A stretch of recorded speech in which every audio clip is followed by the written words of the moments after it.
It's not fair if she's just living here for free. That's what my daughter-in-law said about me. Not whispered, not argued, just said. I was standing at my own kitchen sink when I heard it.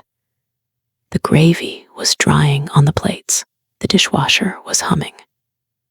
My knees were aching the way they do when the weather turns. My name is Patricia Reynolds. I'm 65 years old. I live in Lancaster County, Pennsylvania. I worked 28 years as a cafeteria manager at Roosevelt Elementary. I raised 2 children in this house. I buried my husband, Thomas, 3 years ago after a stroke and 18 long months of watching him fade. And apparently, I was just living here. David cleared his throat. Melissa, not like that.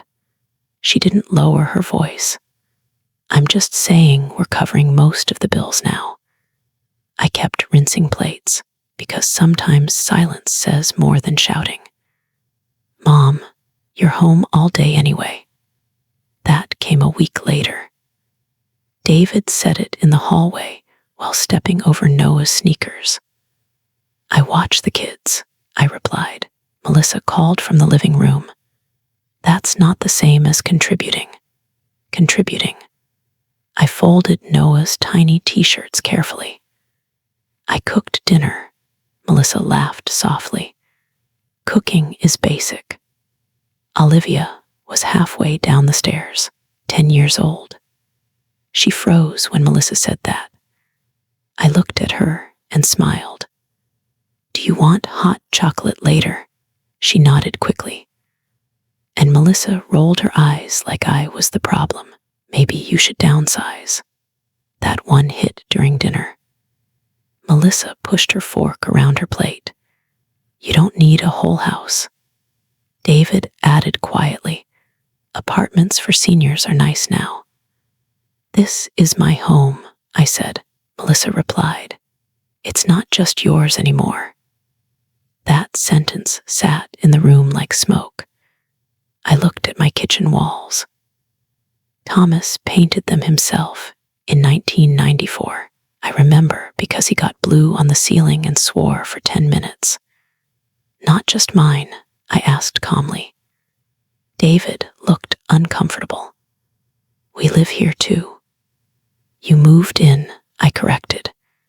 No one argued after that. But something shifted. We should put the house in our names eventually.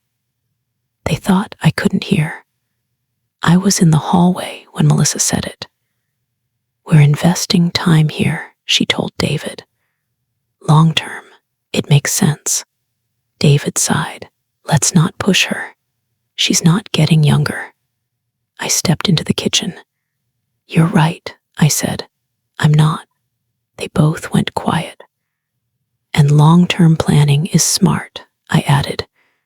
Melissa tried to smile. Pat, we didn't mean. I know exactly what you meant, I said gently. That afternoon, I called Harold Whitman. Is the deed still only in my name? Harold paused. Yes, Patricia. Sole ownership since 2017, Thomas insisted. No shared claim, I asked. None, I swallowed. He said anything else. Harold hesitated. He told me he didn't want you asking permission to stay in your own kitchen. I closed my eyes. Thomas always did think ahead. Thank you, I said, and I hung up. You put a for sale sign in the yard. David's voice was loud that morning. Yes, I said. I was kneading bread. Melissa stormed in behind him. You're being dramatic. I'm being practical, I replied. You can't just sell while we live here. It's my house, I said calmly. Melissa snapped. Where are we supposed to go? I met her eyes. You're adults. David ran his hands through his hair. Mom, why are you doing this? I looked at him steadily. Because I heard you. He went quiet. You never told us it was only yours. Escrow started fast. The house had 3 offers in 5 days. Melissa's voice shook with anger. We assumed it would pass to David. I never said that, I replied. David looked stunned. Dad did this. Yes, 5 years before he died. Why didn't you tell me? Because I didn't think I'd need to. Melissa laughed bitterly. So this was always your plan? No, I said, but it became one. Grandma, are we getting kicked out? Noah asked me that in the backyard. His backpack was still on his shoulders. I knelt down slowly. My knees complained. No, sweetheart, you're moving. Why? I glanced at the kitchen window where Melissa stood watching. Because sometimes adults forget respect, I said softly. Olivia walked over. I don't want to leave you. You won't, I said. You'll visit. Melissa opened the door sharply. Don't make promises. I stood up slowly. I don't break promises, I said. Is there any way to undo it? David called the day the sale finalized. Mom, we're panicking. I sat at the small desk in my room. I'm listening. Melissa says you're punishing us.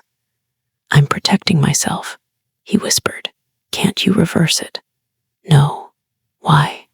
Because when she questioned my worth and you stayed silent, something ended. He breathed heavily. I didn't know what to say. You could have said anything, I replied. Silence. So where are you going? Melissa demanded that during the final week. I bought a duplex, I said. She blinked. An apartment would have been easier. I don't want easier. What do you want? Peace. David didn't argue. Melissa did. You're throwing away stability. No, I answered. I'm redefining it. This is where you live now. David showed up at my duplex 2 months later. He looked tired. Yes, I said. 1 unit for me, 2 for rent. Rent, he asked. Mrs. Gallagher waved from the garden. Pat, I watered the tomatoes. I waved back. Thank you, David stared. Who's that? Widowed last year. Her son moved away. And the other unit, Mrs. Kim, her daughter called her too difficult. David shifted uncomfortably. You're renting cheap? Yes. Why? I poured him tea. Because I know what it feels like to be inconvenient. He looked down. I didn't think of it that way. I know, I said. You started some kind of program. He noticed the flyer on my fridge. Second table, Sunday supper for women who eat alone. You're hosting dinners, he asked. Yes, why? Because no one should earn their meal. Mrs. Kim walked in with dumplings. Pat, taste this. David watched her smile at me like I mattered. He whispered, They look at you differently. They see me, I replied. I forgot who you were. He said that while helping me wash dishes one evening. I got comfortable, he admitted. Melissa talks strong. I avoid conflict. Silence is conflict, I told him. He nodded slowly. Are you happy? He asked. I thought about laughter in my kitchen, about not walking on eggshells, about waking up without tension in the air. Yes, I said. He swallowed hard. I'm sorry. I believe you, I replied, but I didn't say it fixed anything. You think you're better than us now. Melissa called me the next day. I don't think that, I said calmly. You embarrassed me, she continued. People think we forced you out. I answered, Did you? She went quiet. You made me feel small, I continued. And you did it in front of my grandchildren. She exhaled sharply. I was stressed. So was I replied. There was a long pause. She hung up without saying goodbye. Mom, can I stay here for a while? That came months later. David stood on my porch alone. Melissa moved out, he said quietly. I waited. She says I chose you. Did you? I asked. He didn't answer. I'm scared, he admitted. I softened, but I didn't bend. I'll help you find a place, I said. I'll watch the kids. I'll support you, but I won't undo my boundary. He nodded slowly. So this is the line. Yes, I said, and I should have drawn it sooner. I ate alone for 3 months. That's what Angela said the first time she came to Sunday supper. Her hands trembled around her purse. My daughter says I'm depressing, she whispered. Mrs. Gallagher leaned forward. Sit, eat. Angela looked at me. Do I have to pay? No, I said. Just be here. Mrs. Kim added. Children forget seasons. Angela blinked back tears. For the first time, she said, I don't feel in the way. And that's when I knew I made the right decision. Are you ever coming back?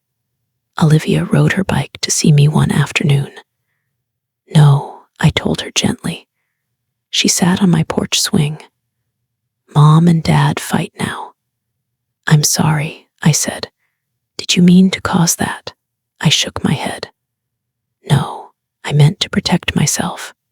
She thought about that. Grandma, you weren't just living, I smiled. No, I said. I wasn't. Let me tell you something plainly. I did not sell my house to punish my son. I sold it because I remembered who built it.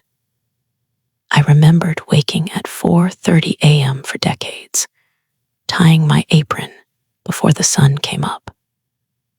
I remembered stretching every dollar so the lights stayed on. I remembered standing beside Thomas while he paid that mortgage one check at a time.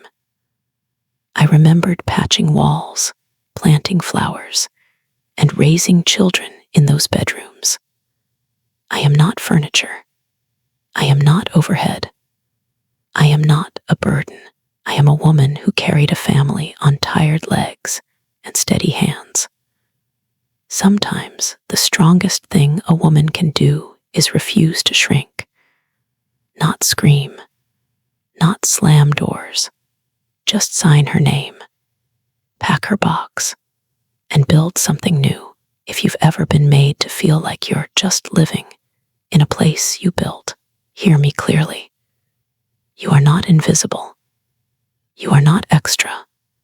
You are not temporary. And you never, ever have to ask permission to stay in your own kitchen. If this story felt familiar, if it stirred something inside you, subscribe to Grandma True Stories. Because here, we don't erase mothers. We honor them. We speak their strength. We remember them out loud.